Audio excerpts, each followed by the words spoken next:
Okay, so we're going to talk about academic writing skills again today. So this is LO3, so all around how we use language, style and conventions appropriate to academic writing.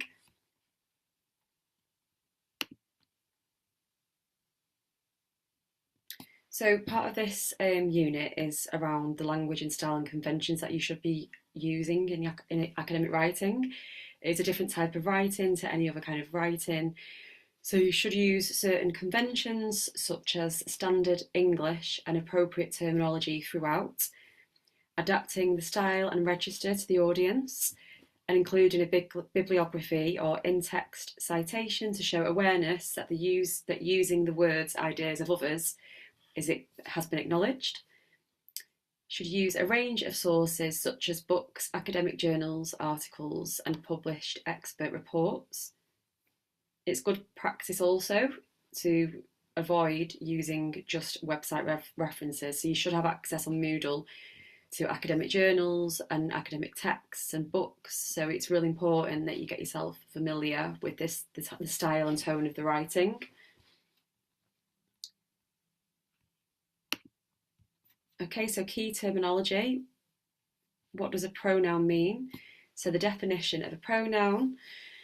So a pronoun is defined as a word or phrase that is used as a substitution for a noun or noun phrase, which is known as a pronoun's antecedent.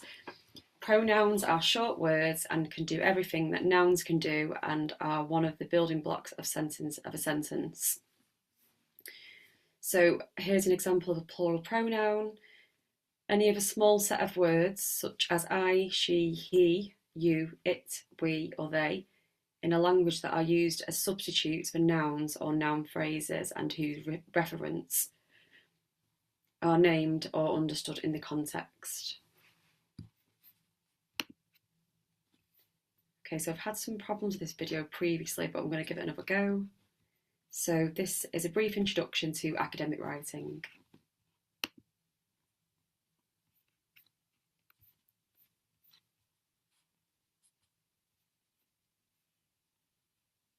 Loading now. Hi, I'm Ellen. In this video, I'm going to talk about some general features of academic writing that you need to be familiar with if you want to succeed in your own writing at university. First of all, you need to consider that writing is communicative. In all forms of communication, there is a sender who transmits a message to a receiver.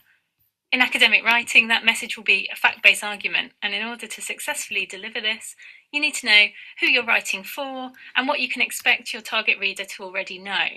In other words, identifying your audience is crucial. Another central feature of academic writing is that it's objective, which means you should avoid biased language and generalizations, and that you shouldn't bring in your personal preconceptions or opinions. An academic essay about, say, a fictional character, a political conflict, or a religious issue should present an argument that sheds light on the actual topic, but mustn't be a subjective statement on the part of the writer. Academic writing is a formal genre, and you are expected to use a rather strict register and format. This can be a challenge, especially for non-native writers, as different levels of formality might be difficult to recognise in a second language. Remember, the question of style and register in writing is not necessarily a difference between what is right or wrong language-wise, but rather specifies what is the preferred style for a specific occasion.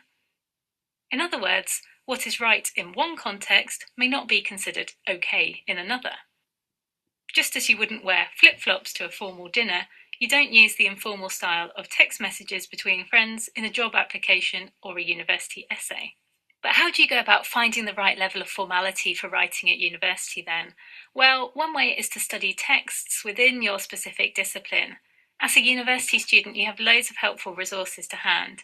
You have access to your university library resources, books as well as journals, and perhaps also student papers and degree projects written at your department. Read texts within your discipline to learn how scholars and experienced students write. Look for things like how they introduce their argument, how they define and use discipline-specific terms, and how they make use of previous research within the field. The last thing I'd like to raise here is the fact that writing practices do vary from one academic discipline to the next.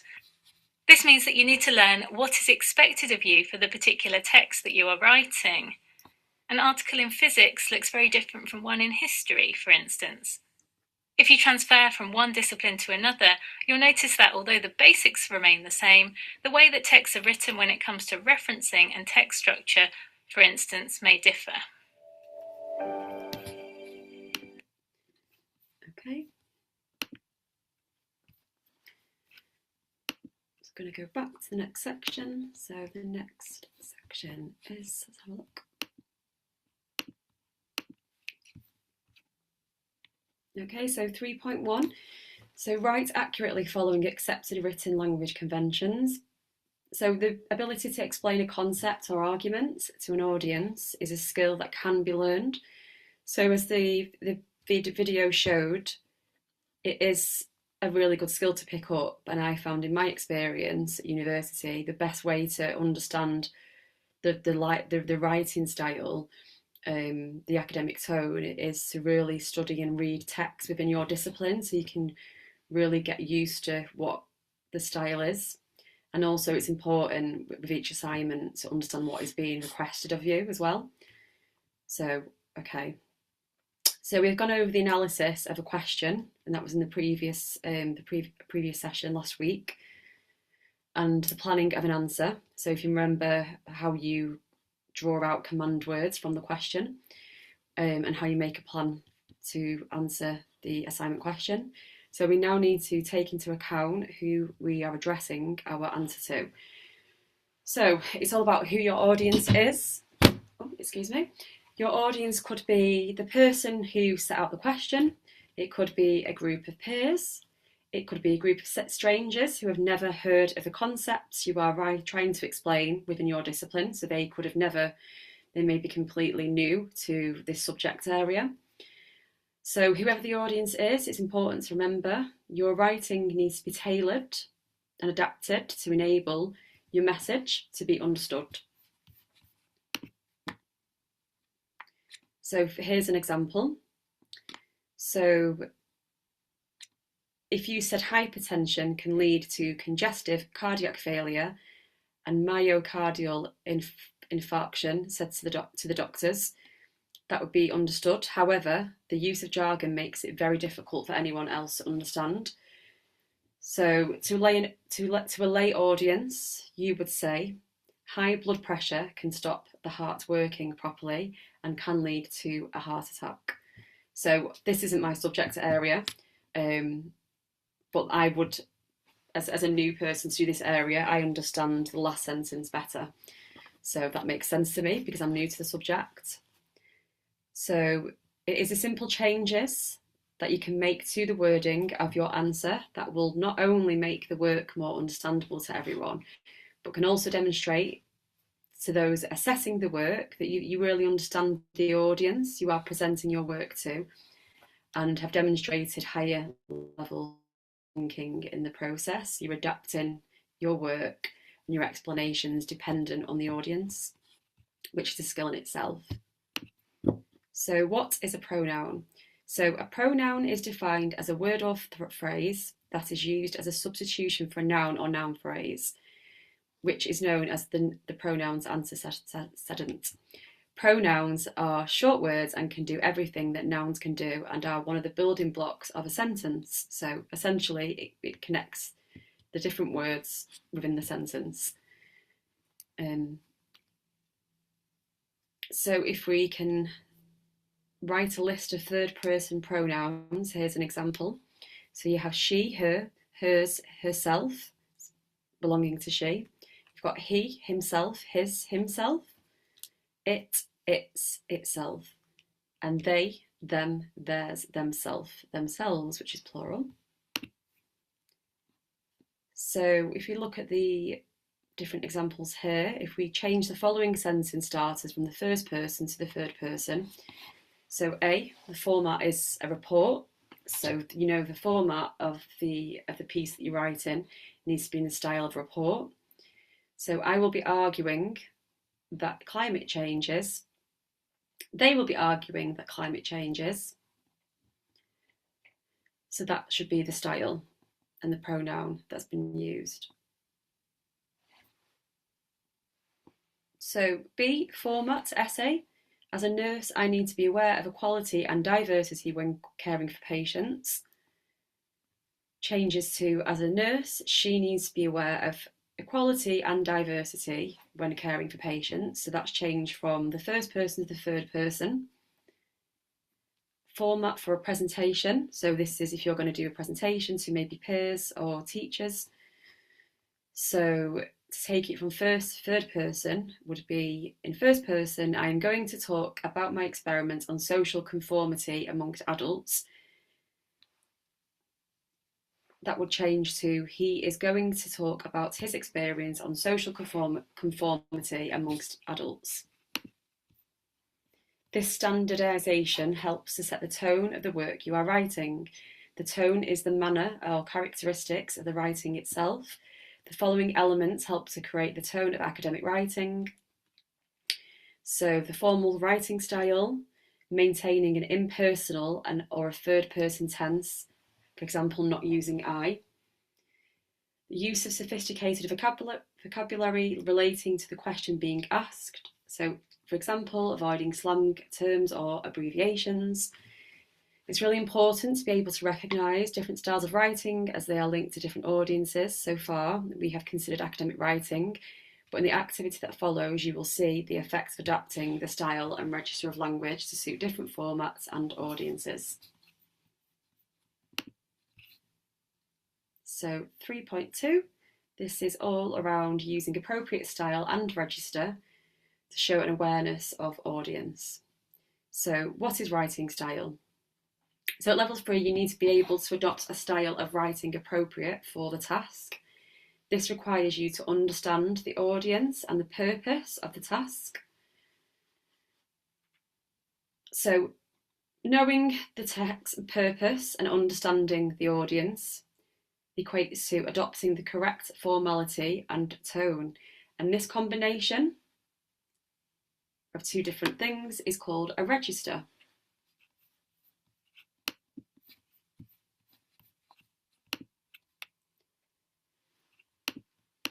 So the next section is all around different text styles. So the style is usually determined by the audience and or the purpose of the text. So different styles may include factual, academic, official, instructional, journalistic, and fictional.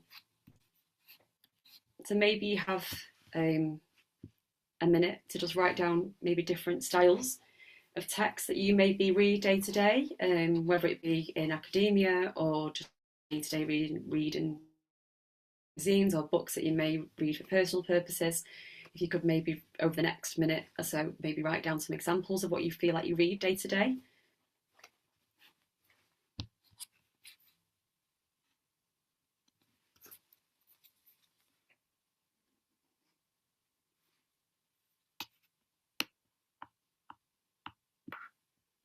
And then we'll move on. So factual text. So factual writing can be found in many different places. So from newspapers, magazine articles, textbooks, or on the internet. So factual writing will usually be in a really formal style, using long and complex sentences. So usually it'll be backed up with data, with statistics and evidence, and it'll be well organised and have clear layouts so information can be easily found. It may have footnotes, quotations, or other forms of reference. It may use diagrams or charts to explain complex data. So how you present data is important also.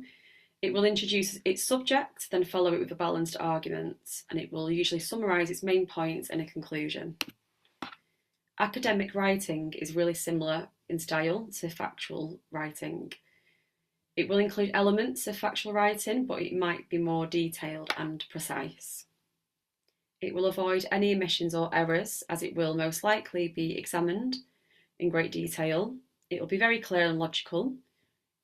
It may be dry or not fun to read because its purpose is to educate, not entertain. I think that's the key difference.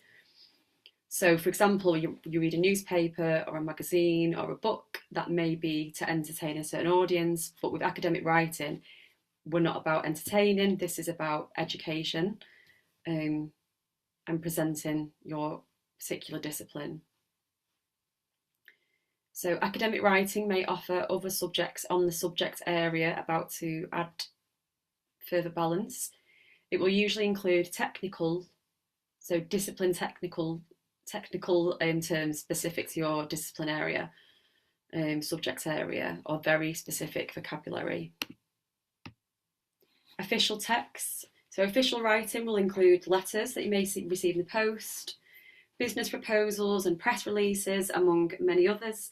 Its style includes these elements, so we'll have formal language, polite language, especially in letters, possible specific or technical elements, and extreme detail, especially in legal documents. So any legal documents that you may have come across will be really detailed. Possibly archaic language, including Latin, and neutral and impersonal language. Instructional texts. So instructional texts may include wikis or manuals. Their style includes instructional language, imperatives. So technical vocabulary specific to the subject.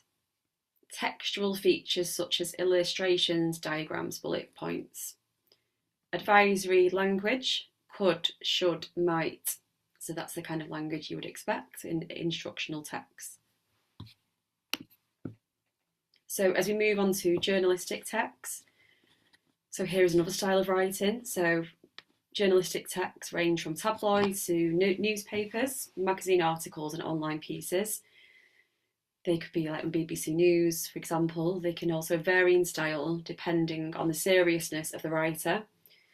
So there's two different styles when it comes to journalistic texts. So you have serious to the left, serious broadsheet journalism, which is logical, really impartial, serious in subject matter. So maybe think of any newspapers or any evidence of serious or broadsheet journalism you may read day to day. It'll be less eye-catching. And the opposite of that type of journalism is the tabloid journalism. So you'll notice in the tabloids, it's more emotive, more bias, range of subject area, and the opinions can vary from mild to extreme. The subject, the title of a particular article may be really eye-catching to drag in audiences, and use of images to imply meaning. And we have fictional texts.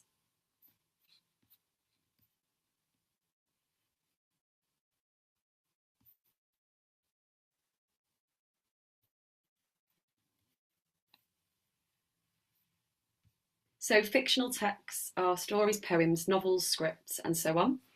Here are three key features.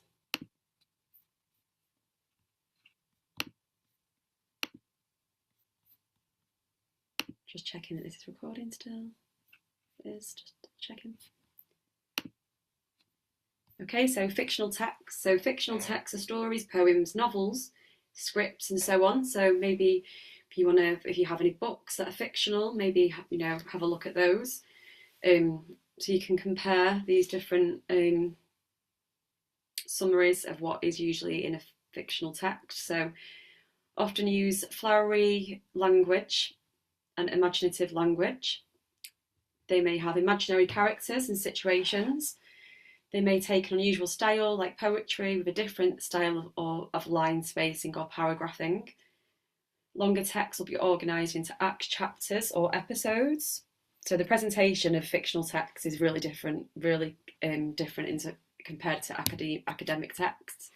So it's just worth maybe looking at the key differences there so you can get used to the certain style that you will need when you answer your assignments. So 3.3, if you use accurately a standard form of referencing reflecting a range of sources, so it's really important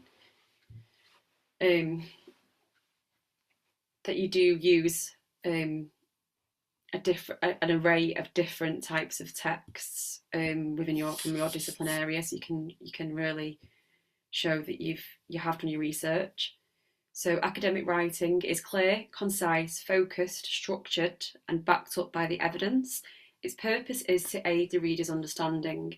It has a formal tone and style, but it is not complex and does not require the use of longer sentences and complicated vocabulary.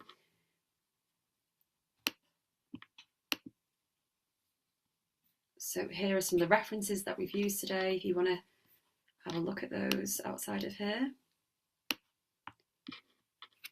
Here are some good examples also within these. It'd be good to kind of have a read over these for some help if you need more help understanding the key concepts within this module.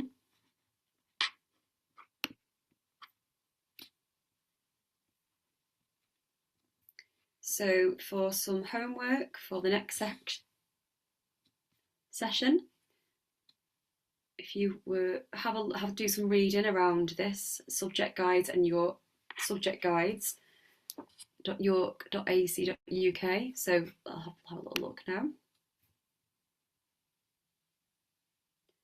So between now and the next session, if you can have a read over this, well, this will really kind of go over the key areas again around academic writing. And there's another handy video on here as well.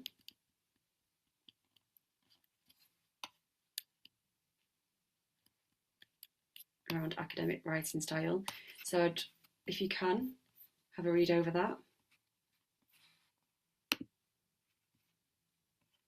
So if you have any questions, please do not hesitate to send us an email at learnerwork@ukversity.co.uk. If you do have any problems, just give us a call. Somebody will be there to help you on the other line. But yeah, please do reach out if you have any problems understanding any of the areas that we've covered today. And I'm going to bring up the assignment again for you to have a look at.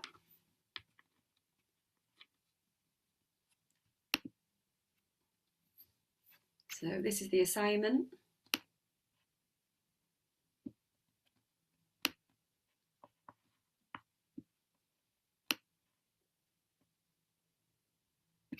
So you'll notice that there's two parts to this question. So there's A and B. And each section you will see in brackets is AC12, AC3.1. So I just want to make sure, because somebody asked a question around this last week, that you understand what that is in relation to. So that is connected to the learning outcomes. So each particular section wants you to focus on these key areas. So for example, 1.1, interpret the meaning of the implications of a specific question. So the assessment, this is the assessment criteria. So once you get to grips with this, it really helps you then when you're answering your question, you can be really focused on these key areas. And this is all on Moodle as well. But if you can have a read over these for the next session, that will be really helpful to you, I think. Okay, so that's everything. Stop the share. See you next time. Thank you.